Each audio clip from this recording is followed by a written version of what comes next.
Espace TV, le 22h.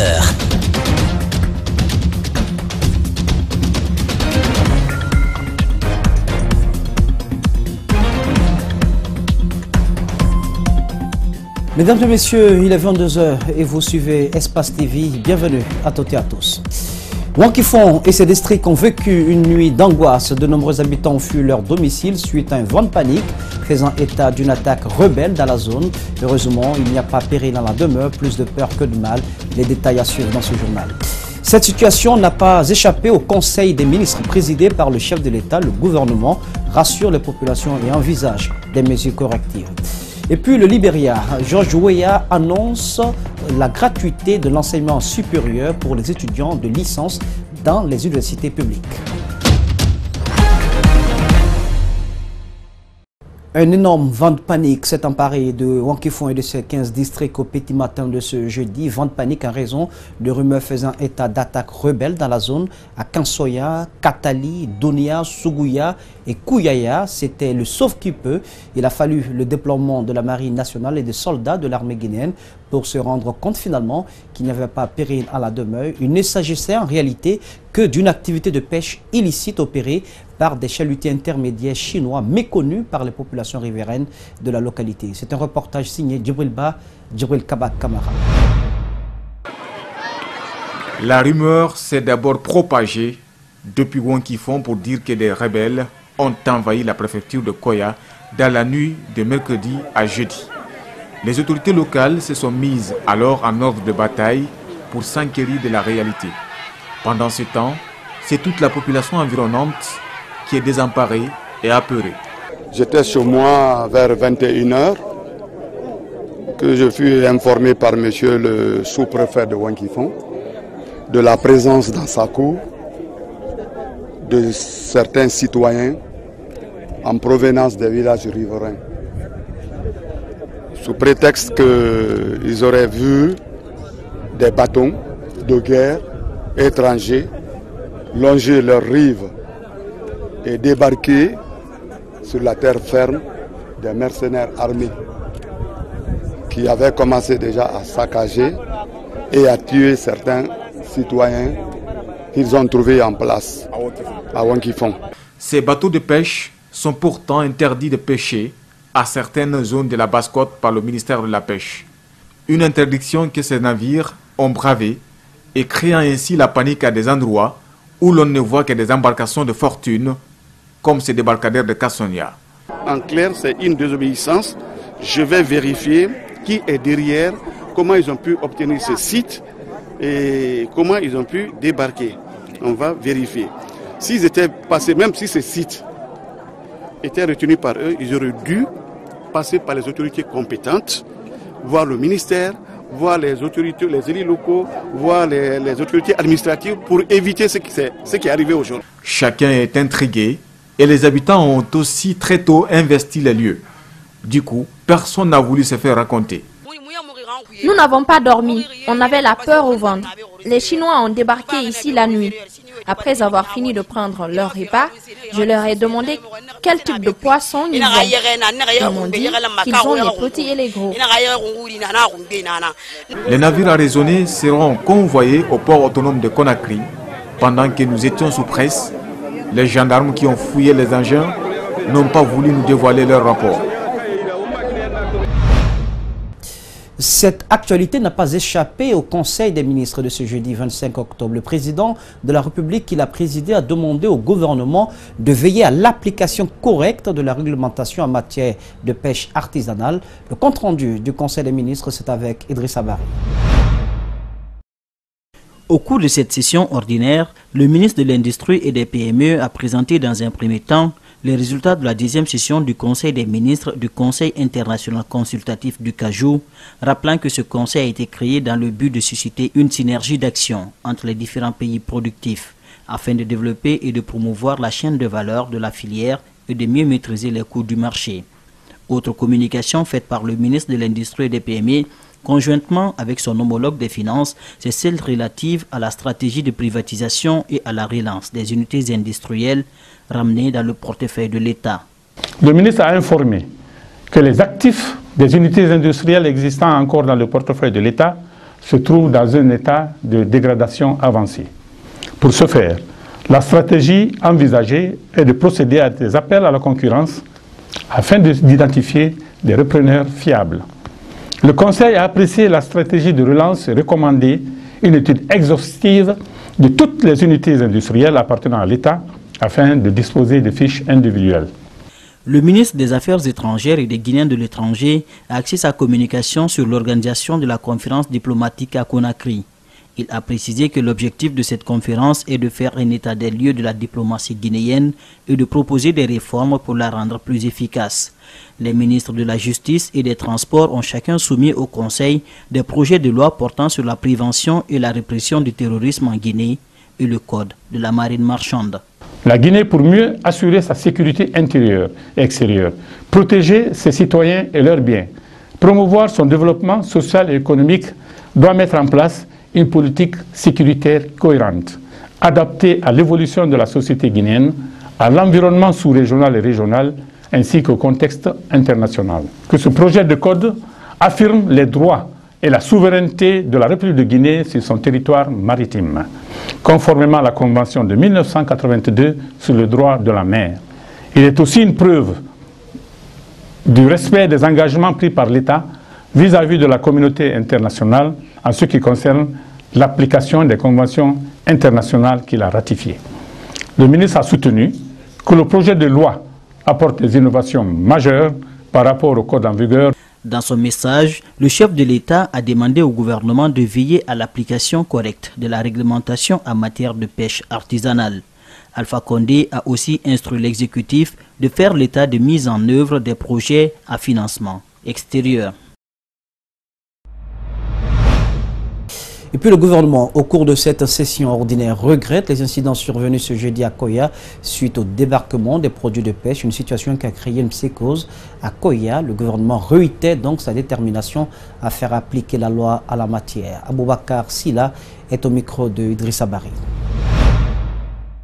Le Conseil a noté avec regret les incidents survenus ce jeudi 25 octobre 2018 à Koya, sous-préfecture de Kassonia, dus au débarquement nocturne de cargaisons de produits de pêche par des embarcations non autorisées. Le gouvernement rappelle que le plan d'aménagement et de gestion des pêcheries prévoit que l'exercice de la pêche artisanale sous le régime du droit commun est réservé aux pêcheurs nationaux et aux pêcheurs ressortissants des États membres de la CEDEAO. Le gouvernement a réitéré sa détermination à faire appliquer avec fermeté cette réglementation et confirme l'interdiction pour les personnes non ressortissantes de la CEDEAO de pratiquer la pêche artisanale dans les eaux guinéennes. Et puis sur un tout autre plan, l'opinion publique nationale attend les résultats des enquêtes sur l'attaque qui a visé le véhicule du chef de file de l'opposition guinéenne. Sans prétendre rendre une conclusion sur cette question, la rédaction politique d'Espace TV a rencontré un spécialiste des questions de défense et de sécurité en Afrique. Cellou Dalein Diallo, Faya Milimono se sont également exprimés sur le même sujet. Mamadou Kalisso, Djibril Kaba Kamara. Nous a arrogé de gaz lacrymogène, c'était plein dans la voiture, on ne voyait pas, on était en train d'essayer de protéger nos yeux. Lorsque la balle est arrivée, on s'est rendu compte, on a vu l'impact sur la lunette arrière et sur le pare-brise devant. Si Cellou Dalein Diallo n'a rien vu venir, le président du bloc libéral avec qui il était dans le véhicule, lui affirme avoir vu celui qui a tiré sur la voiture. Selon Faya Milimono, il s'agit d'un homme en uniforme. J'ai vu un homme en uniforme sortir devant nous, tirer à bout portant contre la voiture. Enfin, je ne peux pas vous décrire, c'est un fusil, c'est un pistolet, mais en tout cas c'est une arme automatique que détenait, n'est-ce pas, l'intéressé. Ce spécialiste des questions de défense et de sécurité en Afrique a également visionné ces images. Pour lui, il n'y a l'ombre d'aucun doute. Il s'agit d'une balle. Aux images, pour moi, c'est une évidence, c'est une balle. Sur ce que j'ai vu. Mais encore une fois, je vous dis, et puis dans une manifestation, c'est pourquoi je dis, normalement, les forces de l'ordre guinéennes devaient être mieux outillées, mieux formées. Parce que vous pouvez pas, je ne dis pas que c'est les policiers qui ont fait ça ou c'est les militaires. Mais dans toute manifestation, même en Europe, et l'exemple de la France est plus frappant, vous avez toujours des gens qui ont d'autres objectifs qui peuvent intégrer la manifestation. Il appartient à l'État, aux forces de l'ordre, de pouvoir justement anticiper sur ça. Alors, s'il s'agit d'une balle réelle qui a été tirée, comment se fait-il qu'il n'y a pas eu de victimes parmi les occupants du véhicule? D'après une source sécuritaire, il y a deux hypothèses. Soit celui qui a tiré n'a pas la main, ou bien il voulait simplement effrayer les occupants du véhicule. Mais pour le leader du bloc libéral, c'est Dieu qui les a sauvés. Naturellement, il faut remettre à Dieu qui a sauvé les personnes qui étaient là-dedans. Parce que l'intention était claire, c'était de tuer. C'est pour cette raison que nous avons conclu qu'il y avait là une intention d'assassiner le chef de file de l'opposition et moi-même. Ceci, je suis positif là-dessus. Autre fait troublant dans ce dossier, à la veille de la marche pacifique de l'opposition républicaine, l'armée s'est fendue d'un communiqué pour signifier que les militaires sont casernés. Et dès après les faits, le ministre de la Communication et le porte-parole de la police ont nié toute implication des forces de l'ordre à ce qui est arrivé au cortège du chef de file de l'opposition guinéenne. Quand j'entends ce ministre dire que ce n'est pas les forces de l'ordre qui ont tiré sur le véhicule, qu'est-ce qu'il en sait? Il n'était pas sur le terrain. Il n'y a pas eu les enquêtes. Il aurait pu dire, j'ordonne une enquête interne pour savoir les éléments de force de l'ordre qui étaient là si ça ne venait pas de... Monsieur Kassé qui est porte-parole, qui vient de dire la même chose. Il n'a aucun élément. Moi je peux être policier et être animé d'autres choses. Personne ne sait. Ça peut être un loupard, ça peut être un policier, je n'en sais rien. Mais toujours est-il, les faits sont là. Le véhicule du chef de file de l'opposition a été attaqué par balle. Mais monsieur Faya qui était dans le véhicule l'a décrit de façon très simple. En attendant une expertise balistique du véhicule, pour savoir ce qui s'est réellement passé, des observateurs s'accordent à dire que ceux qui ont fait cet acte ont failli faire basculer le pays. 48 heures après les événements malheureux survenus lors de la manifestation de l'opposition républicaine mardi dernier, le Balai citoyen vient de rendre public un rapport synthèse d'observation citoyenne. Le rapport dénonce des bavures orchestrées d'une part par les forces de l'ordre, mais aussi par les manifestants. Notre équipe de reportage a rencontré l'administrateur de cette frange de la société civile guinéenne, Makiso Yacoba Traoré. C'est un rapport accablant qui décrit le contexte de la manifestation réprimée par les forces de l'ordre d'une part et les agissements des manifestants de l'autre bord. Le Balai citoyen, dans son rôle de veille et d'alerte, entend soumettre ce document au parquet afin de diligenter une enquête sérieuse selon Sékou Koundounou, l'administrateur de cette cellule de la société civile guinéenne. A priori, on a observé sur la route de Prince, malgré que ce n'était pas l'axe qui était indiqué pour la marche, mais aussi sur l'autoroute Fidel Castro. Donc de façon résumée, il y a eu un constat et il y a eu aussi des recommandations pour l'opposition, pour la mouvance, y compris pour les manifestants. Côté force de maintien et des rétablissements de l'ordre, le rapport du Balai citoyen indique que le port d'armes conventionnelles n'a pas été respecté par endroits. Aussi, au niveau de la police et la gendarmerie, nous avons fait constater, au niveau de certains officiers et sous-officiers, la présence des pistolets, des PMK, et nous avons aussi fait constater un dispositif impressionnant, tant sur l'axe que sur la route de Prince. Cette manifestation interdite par les autorités a été bravée par les opposants. L'itinéraire même annoncé au préalable n'a pas été suivi, observe le Balai citoyen dans son rapport synthèse. Du point de vue constat, nous avons fait observer lors de cette manifestation du 23 octobre 2018 des manifestants qui détenaient des jets de pierre, qui détenaient des armes blanches. Dans ce rapport synthèse, plusieurs propositions ont été avancées pour tout besoin d'enquête. L'installation des exécutifs communaux en Guinée, lancée depuis le 5 octobre dernier, continue d'enregistrer des vagues de contestation et de violence. Après la commune urbaine de Kindia, bien d'autres circonscriptions, notamment en Guinée forestière, c'est au tour de celle de Kintinia, située à 35 km de la ville de Sigri, d'être le théâtre de tensions entre militants du parti au pouvoir et ceux du candidat indépendant. Mariam Fodé Camara, Tierno Sadoba, reportage. Kintinia, théâtre de violents affrontements entre les militants du RPG et les soutiens de Bala Camara, candidat indépendant aux dernières élections communales de février à Séguiri. À l'origine de ces échauffourées, l'installation des conseillers de la commune rurale. Ils ont préparé des bodyguards de Sigiri pour venir nous agresser. Tout cela pour ne pas faire l'installation. Nous ne sommes pas prêts pour la guerre. Ils n'ont qu'à prendre leurs dispositions. Ces accusations sont balayées du revers de la main par un jeune du parti au pouvoir qui reconnaît tout de même la présence de leurs militants qui se sont mobilisés dimanche à la mairie. Le dimanche, nous on était dans la salle. Et puis quand on est venu, on a trouvé une mobilisation des éléments du RPG. Il faut avoir l'honnêteté, ce n'était pas normal parce qu'on n'était pas en période de campagne. Les militants du RPG ne peuvent pas casser leur propre siège, c'est pas possible, il faut aller chercher la raison ailleurs. Moi, l'honnêteté morale, je ne peux pas dire qui a provoqué qui, parce que j'étais dans la chambre.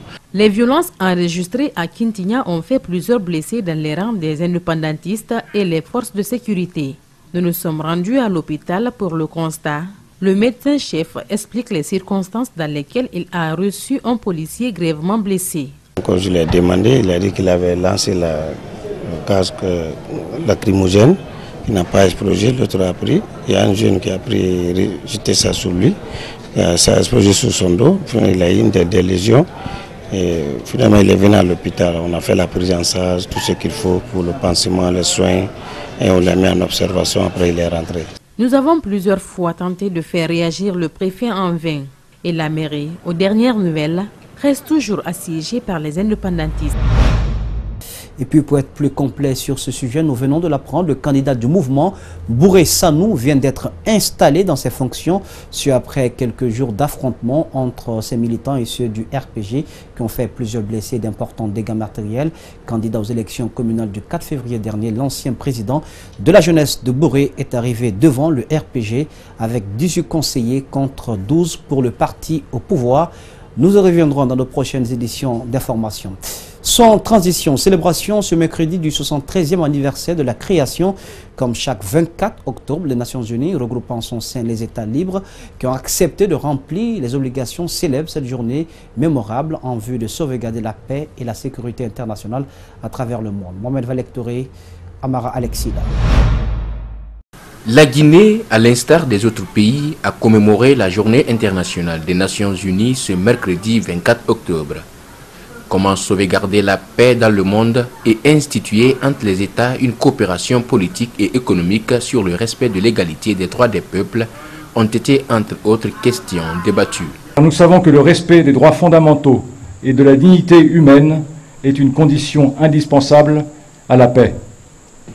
Les conflits se multiplient, les gens souffrent, mais nous ne baissons pas les bras, car nous savons que chaque homme, chaque femme, chaque enfant mérite de vivre en paix. En toile de fond de cette célébration, une organisation pour tous, une force mondiale fondée sur les responsabilités partagées au service des sociétés. Les défis à relever sont énormes. La célébration du 73e anniversaire de notre organisation se tient dans un contexte économique et social complexe qui pourrait affecter les progrès que nous avons déjà réalisés, notamment la réduction des inégalités par la mise en œuvre des programmes de développement. La Guinée, à travers cette journée mémorable, a renouvelé l'attachement de la République aux idéaux de l'institution. L'invite a été donné aux États à respecter leur engagement dans le cadre de la mise en œuvre de l'agenda 2030 des Nations Unies.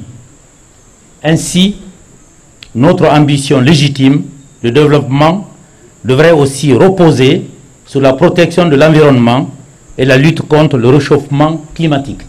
La Guinée et ses partenaires restent convaincus que les investissements conséquents dans la prévention des conflits et à la recherche des solutions politiques épargneront à l'humanité des innombrables fléaux auxquels elle fait face.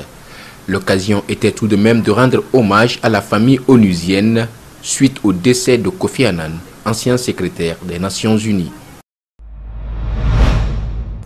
Le système des Nations Unies en Guinée continue donc ses séries d'activités au lendemain du 24 octobre 2018 qui marque le 73e anniversaire de cette institution. Son démembrement en Guinée a organisé un cadre d'échange avec les étudiants de l'université Gamal Abdel Nasser de Conakry qui vise à porter à la connaissance des jeunes l'objectif du développement durable, un projet phare de l'institution. Abdraman Ba, Ibrahima Souma.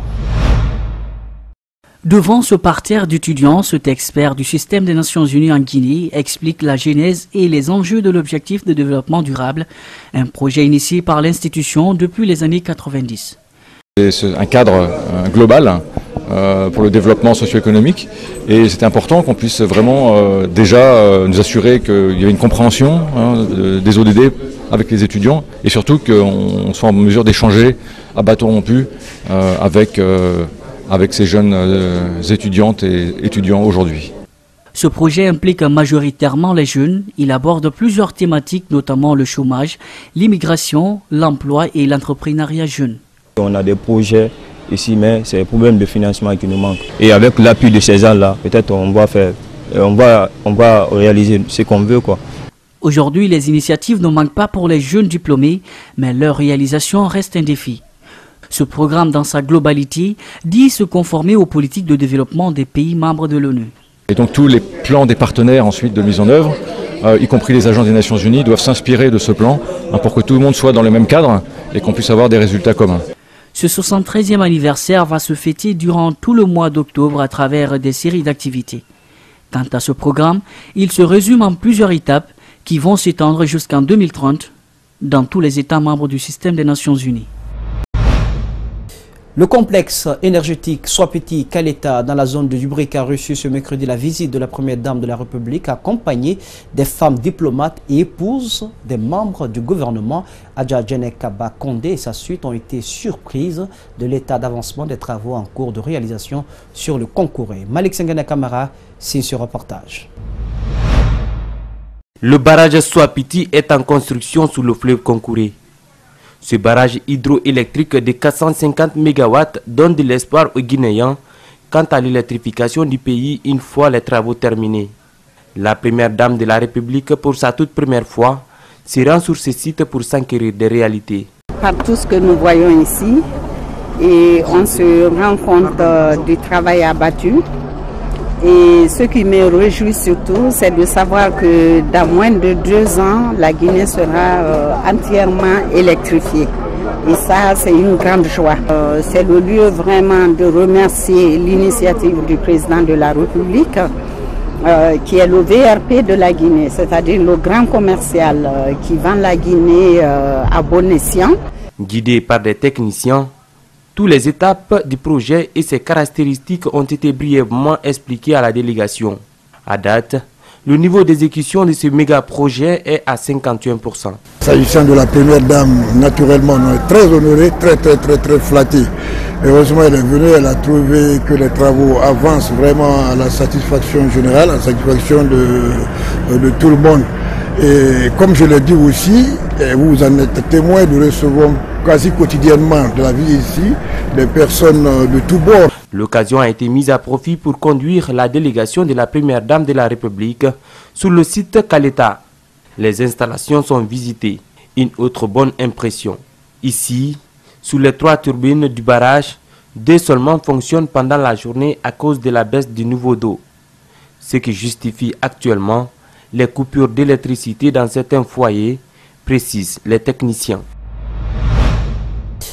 Les travaux du chantier de rénovation du rond-point de Kagbélé tardent à prendre fin. Certes, les citoyens saluent le démarrage de ces travaux, mais fustigent le retard enregistré, mais aussi les heures d'ouvrage qui coïncident aux heures de pointe dans la circulation routière avec des bouchons à n'en pas finir. Alseni Bari, Aliouba était dans la zone.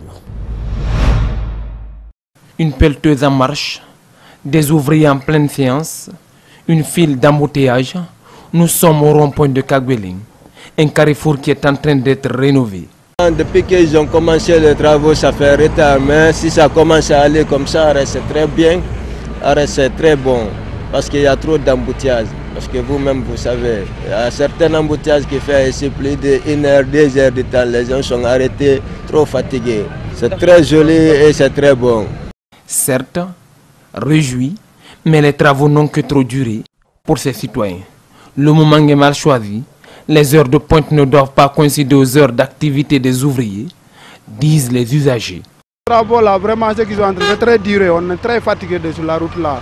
Tu peux passer des heures ici sans passer. Donc vraiment, c'est des calvaires. Les populations guinéennes sont trop souffert partout là où il y a les travaux. Ils ne travaillent pas le pointe, ils ne travaillent pas le moment qu'il faut travailler. Vous voyez, ils nous fatiguent beaucoup ici sur la route là. Trop d'embouteillages, trop d'embouteillages. En passant ici, il faut au moins prendre le temps. Alors que nous prenions des images, nous sommes interrompus par les ouvriers du chantier qui nous interdisent de filmer. Nous tentons en vain d'avoir leurs responsables. Plusieurs questions restent donc sans réponse. Jusqu'à quand va durer les travaux? Qu'est-ce qui explique le retard de ces travaux? La direction centrale de la sécurité routière a dans un communiqué informé ce jeudi les populations de la capitale qu'une opération d'assainissement est lancée les derniers samedis de chaque mois à Conakry. À cette occasion, la direction centrale de la sécurité routière a interdit toute circulation d'engins de toute catégorie confondue de 6h à 11h précises. Plus de détails avec Ouminatou Sidibé, Abdoulaye Kamara. C'est à l'issue d'une rencontre avec les acteurs concernés par la sécurité routière, notamment le syndicat des taxis-motos, que le directeur national de la sécurité routière a lu ce communiqué. Babacar Sarr rassure que tout contrevenant se verra interpellé et l'engin sera mis à la fourrière. Les directions centrales de la sécurité publique et de la sécurité routière informent l'ensemble des citoyens de la capitale que la matinée du samedi 27 octobre 2018 sera consacrée à ce programme. Pour assurer une réussite totale à cette opération, elle informe les citoyens de la ville de Conakry que les mesures de restriction seront mises en œuvre sur la voie publique. En conséquence, la circulation sera interdite aux engins de toutes catégories confondues ce jour de 6h à 11h, à l'exception des véhicules des missions diplomatiques et consulaires, de la protection civile et des ambulances. Un début de cette rencontre était aussi d'échanger sur les voies et moyens à trouver pour renforcer l'état de la sécurité routière et parler des dispositions prises par le ministère de la Sécurité afin de sécuriser les citoyens et leurs biens. Au terme de la rencontre, le syndicat des mototaxis a pour sa part pris l'engagement d'accompagner le ministère de la Sécurité routière dans son programme d'assainissement. Vraiment, nous sommes très contents. Le travail que nous on est en train de faire de taxi-moto, ce n'est pas un métier. On doit l'écouter, l'État aussi, ce qu'il a dit, on marche sur ça. Assainir, c'est bien. Il serait encore mieux d'engager la responsabilité des citoyens à adopter un comportement civique pour éviter de salir les voies publiques, estime un responsable du ministère de la Sécurité. Sur le continent, au Libéria, le président libérien George Weah annonce que l'enseignement supérieur sera gratuit pour les étudiants de licence dans les universités publiques. Il a fait cette déclaration majeure lors d'une visite au campus principal de l'université du Libéria à Monrovia.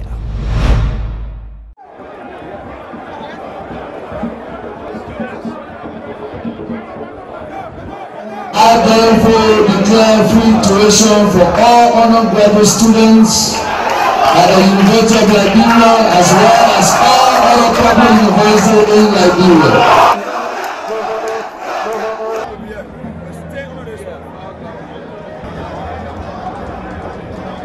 We are delighted, we are far, we concerned, the president have done the country welfare, you understand the economic constraint our people go through.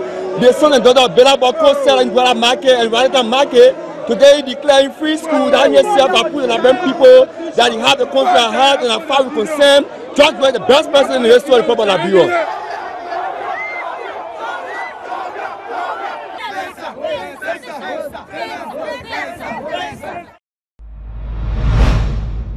En Éthiopie, une femme pour la première fois présidente. Les parlementaires éthiopiens désignent pour la première fois une femme présidente du pays après la démission de celui qui occupait jusqu'alors ce poste essentiellement honorifique. La promue a été notamment ambassadrice en France.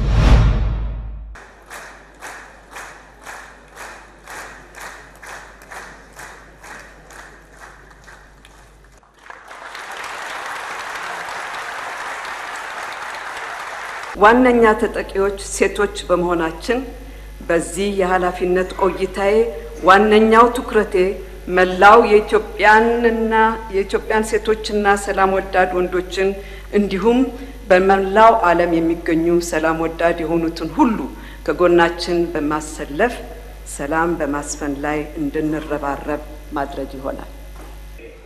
እኔ ሳህለወርቅ ዘውዴ በዛሬው ዕለት የኢትዮጵያ Entre 300 et 400 personnes, dont un grand nombre de salariés de l'usine Ford de Francfort, menacés de fermeture, manifestent à Bordeaux pour la défense de l'emploi dans l'industrie à l'appel de la CGT. Ils manifestent pour sauver leur emploi dans les rues de Bordeaux. Les salariés de Ford de Blanquefort risquent de se retrouver au chômage.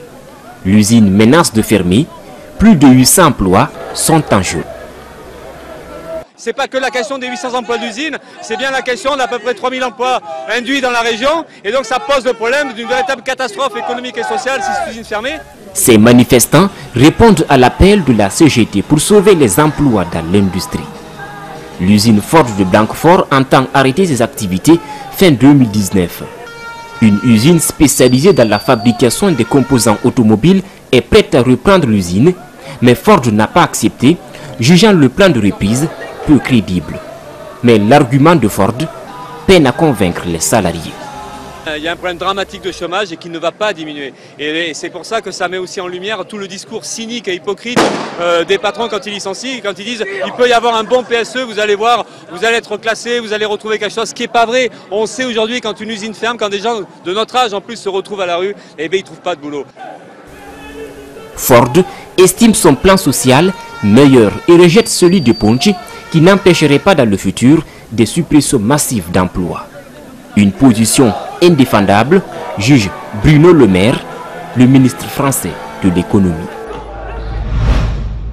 Voilà, mesdames et messieurs, comment s'achève cette édition d'information. Cadrage pour vous, Djibril Kaba Kamara était présent, la régie Lamine Sidibé, le tout sous la supervision technique d'Ali Kaba de Francis Collier. L'info, c'est aussi sur www.espacetv.info. Passez une agréable sur le programme sur Espace TV, la télé de notre planète.